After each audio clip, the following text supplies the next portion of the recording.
السلام علیکم viewers, drama serial خمار کے آنے والی ایپیسوڈ میں آپ دیکھیں گے کہ مدثر حریم کی تعریف کر رہا ہوتا ہے کیونکہ وہ اپنا کام بہت ہی زیادہ لگن سے کر رہی ہوتی ہیں اور مدثر کو اس کا کام بہت پسند آ رہا ہوتا ہے کہ وہیں پر مدثر کی وائف آ جاتی ہیں اور کہنے لگتی ہیں کہ اتنی تعریف آپ نے کبھی میری تو نہیں کی جتنی اس کی کر رہے ہیں۔ پھر مدثر کہتا ہے کہ تم یہاں کیوں آئی ہو؟ پھر ذل ہما کہتی ہے کیوں، میری امید نہیں تھی کہ میں یہاں پر آؤں گی۔ ویسے یہ بات تو میں نے نوٹ کی ہے کہ مرد اپنی بیویوں کی بجائے پرائی عورتوں کی تعریف بہت زیادہ کرتے ہیں۔ حریم بھی چپ کر کے اس کی بات سن رہی ہوتی ہے اور دوسری طرف فائز، جس کی زندگی میں تو اب پریشانیاں ہی پریشانیاں ہیں، اب اس کے پاس کچھ بھی نہیں رہا، اسی لیے وہ سب کے پاس مدد مانگنے کے لیے جا رہا ہے اور فرحان کے پاس آیا ہے اور اسے مدد مانگی ہے، لیکن کوئی بھی اس کی مدد کرنے کے لیے تیار نہیں ہے۔ وہ سب کے پاس جاتا ہے اور کہتا ہے کہ جب بھی آپ لوگوں کو میری ضرورت تھی میں کبھی بھی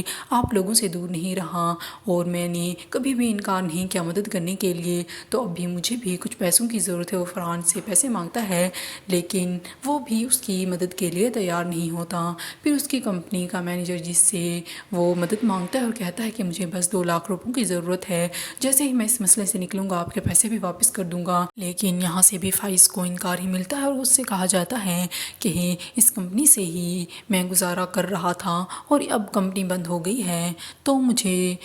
سیلری بھی نہیں ملی اور اب میں خود ادھر ادھر سے مانگ مانگ کر گزارا کر رہا ہوں، میں 2 لاکھ روپے آپ کو کیسے دے سکتا ہوں۔ فائز یہ جب سنتا ہے تو بہت پریشان ہوتا ہے، وہ سمجھ جاتا ہے کوئی بھی مشکل وقت میں کسی کی مدد نہیں کرتا۔